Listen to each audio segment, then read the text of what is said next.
Tired of reading the same old stuff? The Bookworm Duo is here to rescue you. We distill the essence of captivating books into engaging videos so you can gain knowledge without spending hours reading. Let's explore the world of ideas together.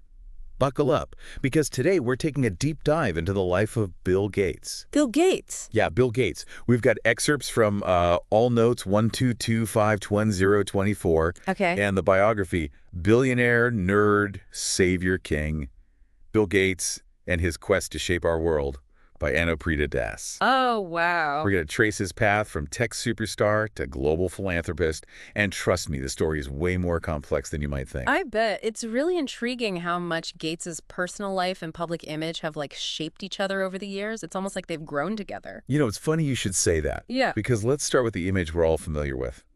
Bill Gates, the ultimate tech icon, the boy genius who dropped out of Harvard to build an empire. It's a story that's almost become a legend, hasn't it? It really has, and Gates played a big role in shaping that whole nerd archetype.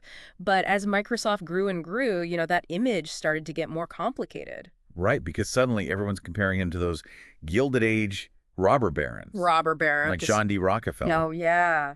And here's a fascinating tidbit. When Gates was actually facing antitrust scrutiny, guess what he was reading? I don't know. What? A biography of Rockefeller. Oh, wow. Really? Yeah. That's pretty revealing, isn't it? Yeah. It suggests that Gates was very aware of how history might judge him. He knew about the pitfalls of unchecked power and wealth, and he was probably trying to figure out how to navigate his own legacy, in light of those comparisons. So was his shift to philanthropy a genuine attempt to make the world a better place? Or was it a way to soften his image? Maybe even a bit of both? What do you think pushed him in that direction? I mean, it's a multi-layered question for sure. Yeah. The sources we're looking at highlight a few key factors. The antitrust trial definitely played a role, as did his upbringing and family values. Remember that powerful letter his mother wrote urging him to use his wealth for good? Yes, that letter is incredibly moving. It is. It really emphasizes a sense of responsibility, a call to do something meaningful. Right. And there's another layer here too, right? What about the influence of people like Andrew Carnegie and Warren Buffett? How do they shape his thinking? Their influence on Gates's philanthropic journey is undeniable, especially Buffett, who really encouraged Gates to fully commit to giving and step away from Microsoft. And that leads us to the Bill and Melinda Gates Foundation. I mean, this foundation is massive. Its global reach and impact are just staggering. Did you know it's often compared to the GDP of a small country? Really? Wow, that's incredible. It's true. And instead of exporting goods, it's exporting solutions.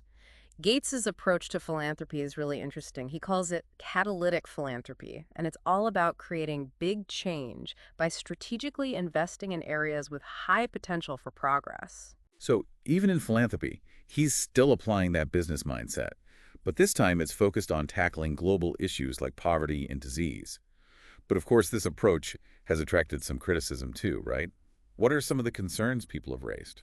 One of the main criticisms is that this top-down approach, where a few individuals with immense wealth decide where and how to allocate resources, can sometimes overlook the specific needs and contexts of different communities.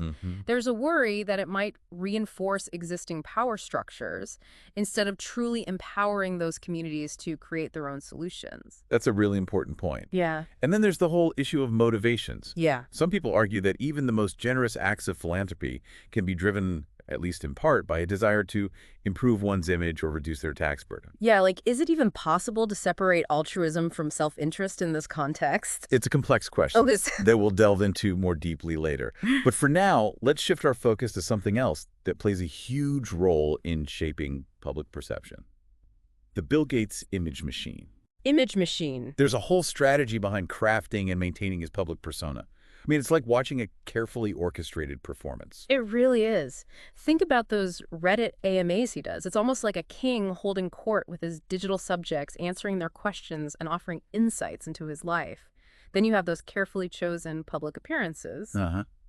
And the way his relationship with Warren Buffett is often portrayed as this heartwarming friendship between two wise old philanthropists. Right. And it makes you wonder how much of what we see is genuine. Right. And how much is carefully curated to shape public opinion. It's all part of managing a very public legacy. And speaking of legacy, the Gates divorce Threw a real wrench in the works, didn't it? It did. It wasn't just a personal event. Right. It had ripples throughout the world of philanthropy. It's almost like a major plot twist in the story of Bill Gates. Definitely. And it led to Melinda French Gates forging her own path with pivotal ventures, which is really fascinating. So now we have Bill Gates with his foundation, Melinda French Gates with pivotal ventures.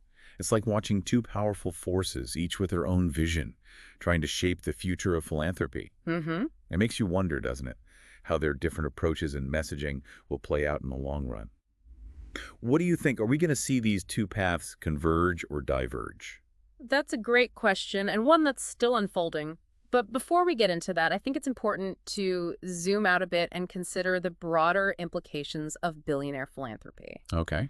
What does it mean for society when such vast wealth is concentrated in the hands of a few individuals who then have the power to influence global agendas? Can this model of giving truly address systemic inequalities, or does it inadvertently reinforce them? That's a crucial question, and one that we'll explore further in the next part of our deep dive. Okay. We'll examine both the potential benefits and the ethical dilemmas surrounding this kind of concentrated philanthropic power. Sounds good. But for now, we want to leave you with this thought. As you learn more about Bill Gates' journey and the complexities of billionaire philanthropy, what stands out to you? What are your initial reactions and questions? We'll continue to unpack this fascinating topic in part 2, so make sure you stay tuned for more insights from the Bookworm duo. Welcome back. Let's dive deeper into those ethical dilemmas surrounding billionaire philanthropy that we started to unpack in part 1. It's a topic that raises some really important questions, don't you think? It absolutely does. We're talking about immense wealth and the power that comes with it. One of the criticisms we often hear is that these huge charitable donations, while they might seem altruistic on the surface, could actually end up reinforcing the very systems they're trying to change. How does that work? Well, critics point out that when billionaires have so much influence over where the money goes, they're essentially setting the agenda. It becomes less about what communities truly need and more about what aligns with the billionaire's vision. It's like they're calling all the shots, even with the best intentions. So instead of leveling the playing field, it could actually tilt it further in their favor. Exactly. Yeah. And that brings us to the whole self-made billionaire narrative. Right. It's a powerful story, the idea that anyone can achieve incredible wealth through hard work and ingenuity. But is it always that simple? Our sources challenge that notion, don't they? They do. They highlight how factors like inherited wealth, access to education, and social networks play a huge role in wealth accumulation. It's not just about individual effort. It's about the opportunities and advantages that some people have from the very beginning. Right, and that raises questions about whether those who have benefited from existing systems are the best equipped to change those systems. It's like asking the fox to guard the hen house, wouldn't you say? That's a great analogy. Yeah. So are we saying that all billionaire philanthropy is inherently flawed or ineffective? Not necessarily. There are definitely examples of philanthropic initiatives that have made a real difference. Take the Bill and Melinda Gates Foundation's work on eradicating polio, for instance. Their efforts have had a huge positive impact. But even with the best of intentions, there can be unintended consequences. Right. You're right. Our sources point out that even in cases like the polio eradication campaign, there have been criticisms about a lack of cultural sensitivity, concerns about potential side effects of the vaccine, and worries about top-down approaches that don't always take local context into account. It seems like a constant balancing act, trying to do good without causing harm. It is. Yeah. And that's why it's so important to have open and honest conversations about the complexities of billionaire philanthropy. Right. We can't just assume it's a cure-all for the world's problems. We need to critically examine its motivations, its methods, and its long-term impact. So where does that leave us? Are we saying that philanthropy, even on a massive scale, is just not enough to address deep-rooted societal issues? It's not that simple. Philanthropy can be a powerful tool for positive change, but it's just one piece of the puzzle. We need to remember that systemic problems require systemic solutions. Yeah. That means looking beyond individual acts of charity and focusing on things like changing policies, addressing power imbalances, and creating more equitable systems. It's about shifting the focus from individual saviors to collective action. It's about recognizing that real, lasting change requires everyone to participate, not just those with the biggest bank accounts. And speaking of shifts in the philanthropic landscape, let's circle back to the Gates divorce for a moment. Okay. As we mentioned earlier, it wasn't just a personal event. It had a significant impact on the world of philanthropy. What's really interesting is how Melinda French Gates has emerged as a powerful voice in her own right. With pivotal ventures, she's focusing on issues like gender equality and empowering women and girls. It's a distinct approach compared to Bill Gates's more data-driven global health focus. It's almost like we're seeing two different philosophies of giving play out side by side. One that's more about top-down strategic interventions, and another that's more about grassroots empowerment and systemic change. It makes you wonder, doesn't it? Which approach will ultimately be more effective in creating lasting change? It's a fascinating question, and one that we don't have a definitive answer to, but I think it highlights the fact that there's no one-size-fits-all solution when it comes to philanthropy.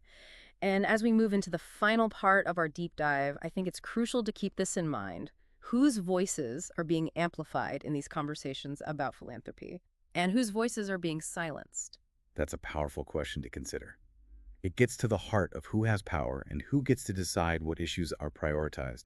We'll be exploring those dynamics in more detail in part 3, so stay with us as we wrap up our exploration of Bill Gates and the complex world of billionaire philanthropy. Welcome back to the Bookworm Duo. We're wrapping up our deep dive into the world of Bill Gates. And as we delve into this final part, I think it's time to zoom out and consider the wider impact of billionaire philanthropy on society as a whole. Yeah, it's a crucial perspective to consider because when we talk about philanthropy, we're not just talking about charitable donations, we're also talking about power, influence, and who gets to shape the narrative around solving global problems. Exactly, and that brings us back to the question we posed at the end of part 2. Whose voices are being amplified in the world of philanthropy and whose voices are being silenced? It's something that's been on my mind throughout our discussion, and I'm curious to hear your thoughts on it. Well, one of the things that our sources highlight is the potential for billionaire philanthropy to perpetuate existing power dynamics. Okay. When you have individuals with vast wealth dictating how resources are allocated, it can create a top-down approach that sometimes fails to take into account the lived experiences and perspectives of those who are most affected by the issues philanthropy seeks to address. It's like they're trying to impose solutions from above rather than working collaboratively with communities to find solutions that are truly tailored to their needs. Would you say? I think that's a really insightful way to put it, and it raises concerns about whether this kind of philanthropy can truly address systemic inequalities or whether it might inadvertently reinforce them. So instead of empowering communities to create lasting change, it could end up creating a kind of dependency where communities are reliant on the goodwill and vision of wealthy individuals rather than their own agency and ingenuity. Precisely, and I think that's why it's so important to emphasize the need for more inclusive and participatory models of philanthropy. Yeah. Models that prioritize listening to and amplifying the voices of those who are often marginalized or excluded from decision-making processes. It's about shifting the power dynamic, recognizing that communities have their own expertise, their own solutions, and their own right to self-determination. Instead of imposing solutions from the top down, it's about working alongside communities as partners, building trust, and fostering genuine collaboration. Absolutely. And it also means acknowledging that philanthropy, even on a massive scale, can't single-handedly solve complex societal problems. Right. It's a tool, not a magic wand, and it needs to be used responsibly and ethically. So where do we go from here? How do we create a more equitable and effective approach to philanthropy that genuinely empowers communities and addresses systemic issues? What are some of the key takeaways you've gleaned from our deep dive into the world of Bill Gates? Well, I think one of the most important takeaways is that philanthropy needs to be more than just writing checks. It needs to be about engaging in meaningful dialogue, building relationships, and understanding the nuances of the issues at hand. It's about recognizing that there's no one-size-fits-all solution, and that the most effective approaches are often those that are tailored to the specific needs and contexts of different communities. Exactly, and it also means holding philanthropic organizations accountable, ensuring that their actions align with their stated values, and that they're genuinely working to dismantle the very systems that contribute to inequality. It's about transparency, accountability, and a commitment to listening to and learning from those who are most impacted by the issues philanthropy seeks to address.